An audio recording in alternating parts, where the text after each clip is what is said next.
नमस्कार, आप देख रहे हैं जन टीवी और मैं आपके साथ आकांक्षा पारिक। खबरों की शुरुआत से पहले एक नजर हेडलाइंस पर। धामी सरकार ने पेश किया 88,000 करोड़ का बजट, जनता को मिलेंगे 3 फ्री सिलेंडर, सभी जिला मुख्यालयों में बनेंगे स्टेडियम, वहीं विपक्ष ने बताया निराशाजनक।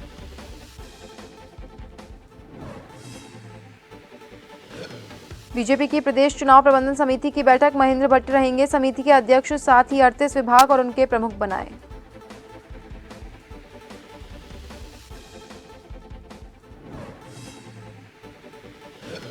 उत्तराखंड में बीजेपी ने कांग्रेस को फिर दिया झटका, बड़ी संख्या में कांग्रेस कार्यकर्ताओं ने हाथ का साथ छोड़ा, थामा भाजपा का कमल।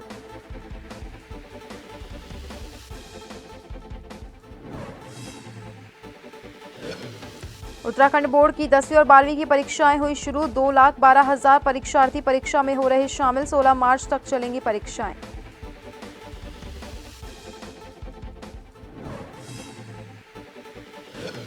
और मौसम का बदला मिजाज, लोहाघाट और चंपावत में हुई बारिश, हिमपात के बने आसार, वहीं ओली में फिर से बर्फबारी, पर्यटक जमकर उठा रहे लुत्फ।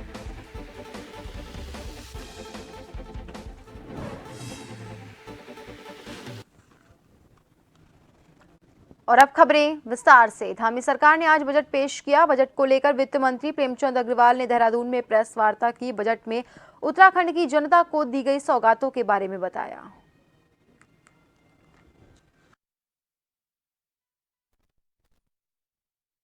समझें कि हमारे यहाँ जिस प्रकार से राज्य का सकल घरेलू उत्पाद जीएसडीपी ये 2022-23 में हमारा जो राज्य का कंट्रीब्यूशन था या जो उसका जीएसडीपी था वो 7.63% था और गवर्नमेंट ऑफ इंडिया का है 7.2%। यानी कि हम अपना जो कंट्रीब्यूशन देश के लिए कर रहे हैं लगभग अनुपातिक भी कर रहे हैं और उसी प्रकार से हम आगे भी बढ़ रहे हैं। 22-23 में अनुमानित किया हमने 7.58 मतलब 7.58% अनुमानित, क्योंकि अभी चल रहा है, और यदि गवर्नमेंट ऑफ इंडिया की बात करूं 7.3% है। राज्य सरकार ने आज बजट पटल पर रखा सशक्त उत्तराखंड 2025 के संकल्प पर। इस बजट में अहम बिंदुओं को हिस्सा दिया गया है। करीब 89,000 करोड़ के इस बजट में तमाम विकास कार्य उत्तराखंड में होने हैं। बजट पर राज्यसभा सांसद नरेश बंसल ने कहा कि सीएम धामी और भाजपा सरकार के संकल्प उत्तराखंड को अग्रणी राज्य के मुहिम को गति देने का कार्य ये बजट करेगा। निश्चित रूप से यहाँ जब से डबल इंजन की सरकार है, बजट का आकार प्रतिवर्ष बढ़ रहा है, केंद्र से भी मदद मिलने में कोई कमी नहीं हो रही है और विकास के कार्य निरंतर हो रहे हैं, निरंतर होते रहेंगे। मैं समझता हूँ कि ये बजट जो हमारे मुख्यमंत्री जी का संकल्प है कि 2025 तक हम जब 25 वर्ष का उत्तराखंड होगा तो देश के अग्रणी राज्यों में होगा, तो अग्रणी राज्यों में लाने को गति देने वाला ये बजट है। उत्तराखंड में वित्तीय वर्ष 2024-25 का राज्य के वित्त मंत्री प्रेमचंद अग्रवाल ने उत्तराखंड विधानसभा में 89,230 करोड़ 7 लाख का बजट पेश किया। इस दौरान उन्होंने G20 और उत्तरकाशी में सुरंग में फंसे मजदूरों को सुरक्षित बाहर निकालने की बात भी कही। अध्यक्ष जी, वर्तमान वित्तीय वर्ष राष्ट्र व राज्य के दृष्टिकोण से अभूतपूर्व उपलब्धियों का वर्ष है। वैश्विक दृष्टि से चुनौतीपूर्ण समय में जहां एक और हमारे देश ने G20 के अध्यक्ष के रूप में महत्वपूर्ण दायित्व का कुशलतापूर्ण निर्वहन किया, वहीं हमारी सरकार ने राज्य में G20 की महत्वपूर्ण बैठकों का अभूतपूर्व आयोजन किया। कुशल मार्गदर्शन में सिलक्यारा सुरंग हादसे में फंसे हुए 41 श्रमिकों को अंतर्राष्ट्रीय, राष्ट्रीय एवं राज्य की विभिन्न एजेंसियों और तकनीकी संस्थाओं के द्वारा बेहतर समन्वय के साथ सकुशल बाहर निकालने का कार्य सफलतापूर्वक किया गया। हमारे युवा मुख्यमंत्री आदरणीय पुष्कर सिंह धामी जी दिन रात ग्राउंड जीरो पर मौजूद थे तथा उनके कुशल नेतृत्व में अद्भुत टीम स्पिरिट और हाई मोटिवेशन का गवाह सिलक्यारा बना। उत्तराखंड में वित्त मंत्री प्रेमचंद अग्रवाल ने बजट पेश किया। इस दौरान उन्होंने विश्व आपदा सम्मेलन राज्य आंदोलनकारियों पर सरकार को मिले राष्ट्रीय पुरस्कारों पर चर्चा की। नवंबर 2023 से 1 दिसंबर 2023 तक 4 दिवसीय विश्व आपदा प्रबंधन सम्मेलन का आयोजन देहरादून में किया गया, जिसमें 50 से अधिक राष्ट्रों के विशेषज्ञों ने disaster preparedness, disaster risk reduction DRR, climate resilience के साथ माउंटेन कम्युनिटीज सशक्तिकरण आदि के संबंध में विस्तार से चर्चा की। सम्मेलन के अंत में देहरादून डिक्लेरेशन का दस्तावेज प्रस्तुत किया गया। माननीय अध्यक्ष जी, प्रदेश के राज्य आंदोलनकारी हमारे लिए अत्यंत सम्माननीय है। इसी क्रम में वर्षों से लंबित मांग के निस्तारण के लिए राज्य आंदोलनकारियों को सरकारी नौकरियों में 10% क्षैतिज आरक्षण देने की कार्रवाई गतिमान है। हमारी सरकार की नीतियों और कार्यशैली के सुखद परिणाम दृष्टिगोचर होने लगे हैं। राष्ट्रीय स्तर के अनेक पुरस्कार उत्तराखंड को प्राप्त हुए हैं। मैं प्रसंगवश इस वर्ष प्राप्त कुछ पुरस्कारों का यहाँ उल्लेख कर रहा हूँ। नेशनल डिजिटल इनिशिएटिव अवार्ड श्रेणी में श्री केदारनाथ के डिजिटल डिपॉजिट रिफंड सिस्टम को भारत सरकार द्वारा प्रथम पुरस्कार दिया गया। भारत सरकार के national one district one product पुरस्कार में उत्तराखंड राज्य प्रथम रनर रहा है। 42वें भारत अंतर्राष्ट्रीय व्यापार मेला 2023 में उत्तराखंड राज्य को विशेष प्रशंसा पदक प्राप्त हुआ। पर्यटन मंत्रालय भारत सरकार द्वारा सरमोनी गांव मुनस्यारी जनपद पिथौरागढ़ को best tourism village gold category में प्रथम पुरस्कार दिया गया। और कई योजनाओं को बजट में रखते हुए चर्चा की। प्रदेश की स्थानीय फसलों को विशिष्ट पहचान दिलाने हेतु भारत सरकार द्वारा दिनांक 8 नवंबर 2023 को एक साथ राज्य के 18 उत्पादकों को geographical indication tag GI tag प्रदान किया गया है। Institute of hotel management catering technology and applied nutrition Ramnagar में शैक्षणिक सत्र वित्तीय वर्ष 2023-24 से प्रारंभ किया गया है। खरसाली से यमुनोत्री मंदिर तक रोपवे परियोजना PPP मोड में रुपए 167 करोड़ की लागत से विकसित किए जाने हेतु निजी निवेशक का चयन एवं अनुबंध निष्पादित हो गया है। वाइब्रेंट विलेज योजना के अंतर्गत माणा गांव चमोली, जादुंग उत्तरकाशी एवं गुंजी पिथौरागढ़ पर्यटन विकास योजना तथा अवस्थापना विकास कार्य प्रारंभ हो गया है। सुप्रसिद्ध जागेश्वर धाम के विकास का मास्टर प्लान तैयार हो गया है। मानसखंड मंदिरों सहित पर्यटन स्थलों के प्रचार हेतु IRCTC के साथ अनुबंध निष्पादित हो गया है। उत्तराखंड विधानसभा में वित्त मंत्री ने एयरक्राफ्ट सेवा और सैनिकों के शौर्य को भी बजट में रखा और जल विद्युत परियोजनाओं पर होने वाले खर्च की जानकारी दी। पिथौरागढ़ तक फिक्स्ड विंग एयरक्राफ्ट सेवाएं 30 जनवरी 2024 से शुरू की जा चुकी हैं तथा 22 फरवरी 2024 को हल्द्वानी से मुनस्यारी पिथौरागढ़ चंपावत हेतु क्षेत्रीय कनेक्टिविटी स्कीम के अंतर्गत हेली सेवा का वर्चुअल रूप से शुभारंभ किया गया है। सैनिकों के शौर्य को सम्मान देने के लिए 5वां धाम शौर्य स्थल का निर्माण लगभग पूर्ण हो गया है। माननीय अध्यक्ष जी, डबल इंजन विकास की पटरी पर सर पर दौड़ रहा है। इसी का नतीजा है कि अनेक महत्वपूर्ण परियोजनाएं स्वीकृत हुई हैं।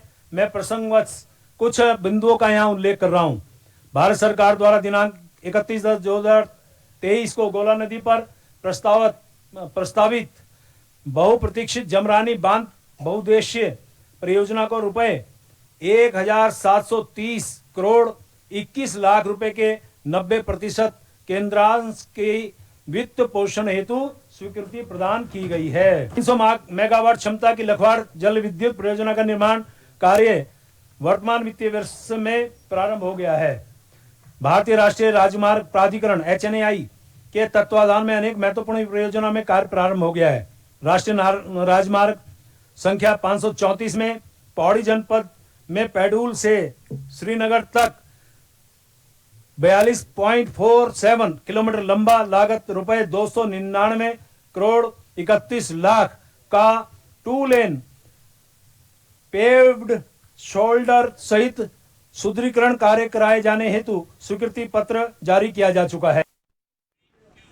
उत्तराखंड विधानसभा बजट सत्र सरकार ने शहरी विकास नगर निकाय को लेकर गिनाई अपनी प्राथमिकताएं। ऋषिकेश नगर एकीकृत शहरी अवस्थापना विकास परियोजना के अंतर्गत 27 करोड़ का किया जा रहा है प्रावधान। नगरीय अवस्थापना का सुदृढ़ीकरण हेतु 150 करोड़ का प्रावधान, तो वहीं अवस्थापना सुविधाओं के विकास हेतु 130 करोड़ का प्रावधान। नगरीय अवस्थापना का सुदृढ़ीकरण हेतु 109 करोड़ का प्रावधान।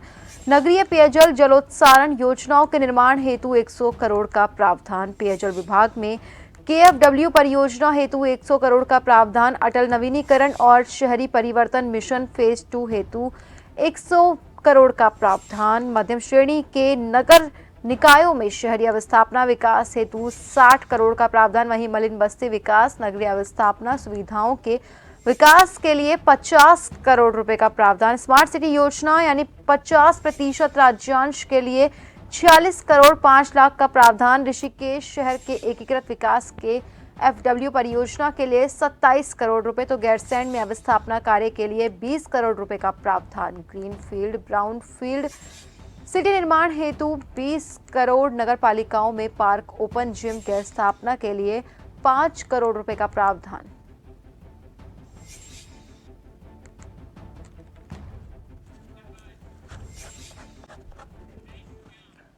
उत्तराखंड विधानसभा बजट सत्र उदीयमान खिलाड़ियों को छात्रवृत्ति हेतु वित्तीय वर्ष 2024-25 के लिए 10 करोड़। प्रदेश में आयोजित होने वाले 38वें राष्ट्रीय खेलों के आयोजन हेतु 250 करोड़। स्पोर्ट्स स्टेडियम निर्माण हेतु वित्तीय वर्ष 2024-25 में 48 करोड़ का प्रावधान। खेल महाकुंभ आयोजन के लिए वित्तीय वर्ष 2024-25 में लगभग 27 करोड़ रुपए का प्रावधान। ग्रामीण क्षेत्रों में मिनी स्टेडियम के लिए वित्तीय वर्ष 2024-25 में 15 करोड़ का प्रावधान। राज्य और राष्ट्रीय युवा महोत्सव का आयोजन के लिए वित्तीय वर्ष 2024-25 में 10 करोड़ रुपए। तो वहीं अंतर्राष्ट्रीय प्रतियोगिताओं में पदक विजेता खिलाड़ियों को पुरस्कार के रूप में 8 करोड़ रुपए। वहीं प्रशिक्षण शिविरों के आयोजन के लिए 5 करोड़ 18 लाख रुपए का प्रावधान। मुख्यमंत्री युवा मंगल स्वावलंबन योजना के अंतर्गत एक फाइनेंशियल ईयर में 5 करोड़ रुपए का प्रावधान। देहरादून स्पोर्ट्स कॉलेज भवन के निर्माण के लिए 5 करोड़ रुपए का प्रावधान। इंडोर हॉल और मिनी स्टेडियम के निर्माण के लिए 5 करोड़ का प्रावधान।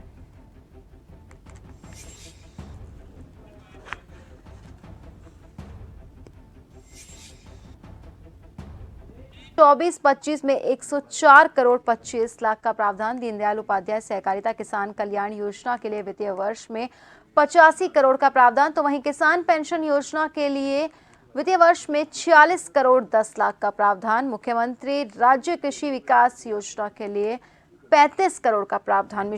मिशन एप्पल योजना के लिए 35 करोड़ का प्रावधान। दुग्ध उत्पादकों को प्रोत्साहन के लिए वित्तीय वर्ष 2024-25 में 32 करोड़ रुपए का प्रावधान। समेकित सहकारी विकास परियोजना के लिए वित्तीय वर्ष में 7 करोड़ 30 लाख का प्रावधान। तो वहीं मिलेट मिशन परियोजना हेतु वित्तीय वर्ष 2024-25 में 7 करोड़ का प्रावधान। स्थानीय फसलों को प्रोत्साहन कार्यक्रम हेतु वित्तीय वर्ष 2024-25 में लगभग 5 करोड़ 75 लाख का प्रावधान। राज्य में चारे की कमी को दूर करने के लिए राज्य की चारा नीति प्रख्यापित की गई है। वहीं मिशन दालचीनी और मिशन तिमरू के सफल संचालन के लिए 10 साल की कार्य योजना तैयार की जा रही है। मत्स्य उत्पादन के क्षेत्र में पिछले 2 सालों में हर साल लगभग 22% की वृद्धि। वर्तमान समय में 7,324 मैट्रिक टन उत्पादन किया जा रहा है। भाजपा मुख्यालय में चुनाव प्रबंधन समिति की ये बैठक हुई, जिसमें प्रदेश अध्यक्ष महेंद्र भट्ट की अध्यक्षता में इस बैठक का आयोजन किया गया।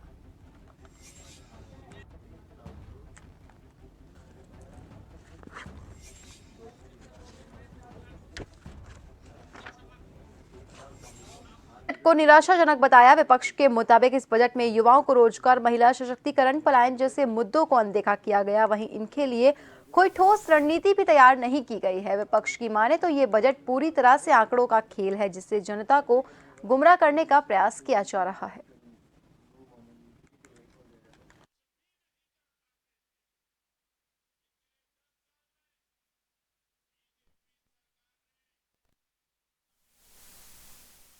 उपलब्धियों के नाम पर लक्ष्य निर्धारित कर रहे हैं, संभावनाएं तलाश कर रहे हैं, संकल्प ले रहे हैं, कार्य प्रगति पे है यह कह रहे हैं, तो जाहिर सी बात है कि सब ये झूठे और कागजों में, बजट में आंकड़ों की हेरा फेरी है, कारीगरी है। सरकार ने जो बजट प्रस्तुत किया है वो निराशाजनक वाला बजट। इस बजट में महंगाई को कम करने के लिए कोई बात सरकार ने नहीं कही है। नौजवान साथियों को रोजगार कैसे मिलेगा उसमें कोई बात नहीं है। किसानों की आय दुगना कैसे होगी उस पर भी कोई बात जो है इस बजट में होती हुई दिखाई नहीं दे रही है। पलायन कैसे रुकेगा उसके परिप्रेक्ष्य में भी कुछ होता हुआ दिखाई नहीं दे रहा है। पर्यटन को हम कैसे आगे बढ़ाएंगे, कोई सरकार घोर निराशाजनक वाला बजट है। भाजपा मुख्यालय में प्रदेश अध्यक्ष महेंद्र भट्ट की अध्यक्षता में प्रदेश चुनाव प्रबंधन समिति की बैठक संपन्न हुई। बैठक में उत्तराखंड चुनाव प्रभारी राष्ट्रीय महामंत्री दुष्यंत कुमार गौतम, चुनाव प्रबंधन समिति के संयोजक राष्ट्रीय सह कोषाध्यक्ष नरेश बंसल, प्रदेश महामंत्री संगठन अजय सहित बैठक में प्रदेश चुनाव प्रबंधन समिति के तहत गठित विभिन्न विभागों के प्रमुख और सह प्रमुख मौजूद थे। बैठक समाप्त होने के बाद दुष्यंत गौतम ने जानकारी दी कि चुनाव प्रबंधन समिति के अध्यक्ष महेंद्र भट्ट रहेंगे और समिति के संयोजक नरेश बंसल रहेंगे, और उसमें बताया कि 38 विभाग बनाए गए हैं। सभी विभागों के प्रमुख भी बना दिए गए और उन सभी को योजनाबद्ध तरीके से बताया कि उनको क्या करना है।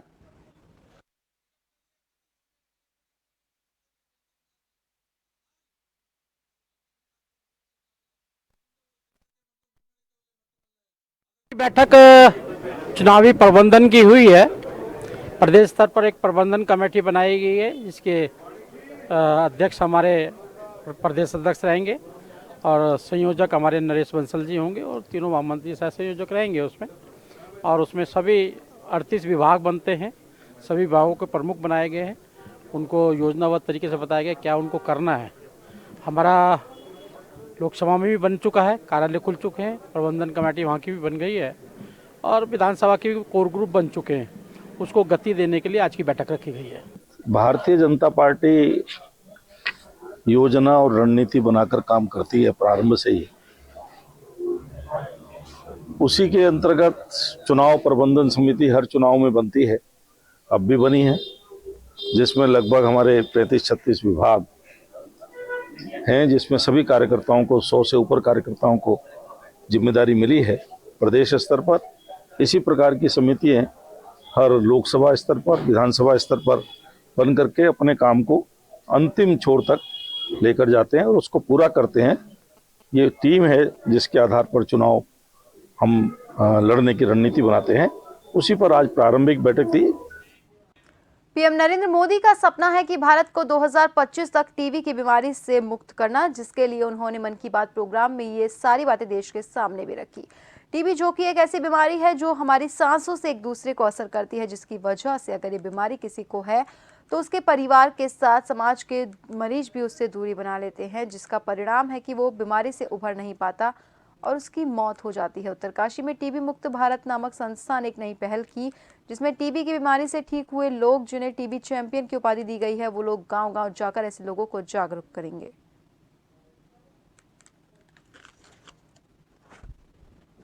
2024 को टीबी मुक्त का लक्ष्य रखा गया है, जिसके तहत जो है हमारे जो है जनपद उत्तरकाशी में टीबी मुक्त पंचायत कार्यक्रम चल रहा है। इसी के तहत आज हम जो है जो हमारे टीबी चैंपियन हैं वो लोग, टीबी चैंपियन वो लोग हैं बेसिकली जिन लोगों ने इस बीमारी से जो है संघर्ष करते हुए दवाई खाते जो है अपने को जो है स्वस्थ करके वापस अपने जो है पुरानी हेल्दी लाइफ में आ गए हैं।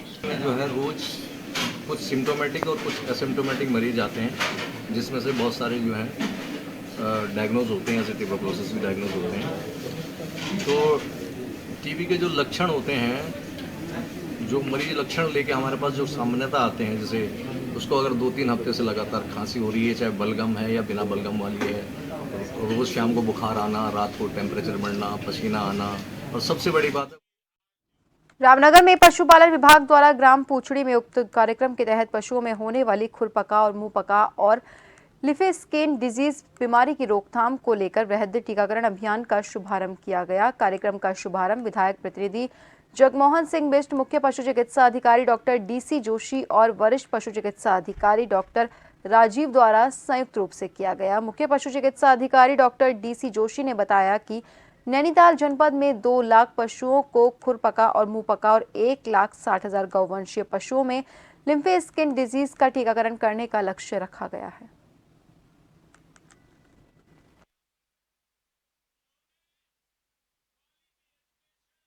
आज से खुरपका मुंहपका रोग और लंपी स्किन डिजीज़ के खिलाफ टीकाकरण अभियान की शुरुआत हुई है। जनपद नैनीताल में हमारा लक्ष्य है कि हम 2 लाख पशुओं में हमने खुरपका मुंहपका रोग का टीकाकरण करना है और गौवंशी पशु जितने भी हैं लगभग 1,60,000 के आसपास जिनकी संख्या है, उनमें हमने लंपी स्किन डिजीज़ का टीकाकरण कार्य प्रारंभ करना है। और मेरा इसमें सभी पशुपालकों से यही आग्रह रहेगा कि इस अभियान में बढ़ चढ़कर हिस्सेदारी करें। पशुपालन विभाग के 28 पशु चिकित्सक एवं 82 पशुधन प्रसार अधिकारियों के नेतृत्व में हमने टीमों का गठन किया है, जो पशुपालकों के द्वार पर जाकर इस कार्य को अंजाम देंगे। और फिलहाल के लिए खबरों में बस इतना ही। बने रहिए झन टीवी के साथ। नमस्कार।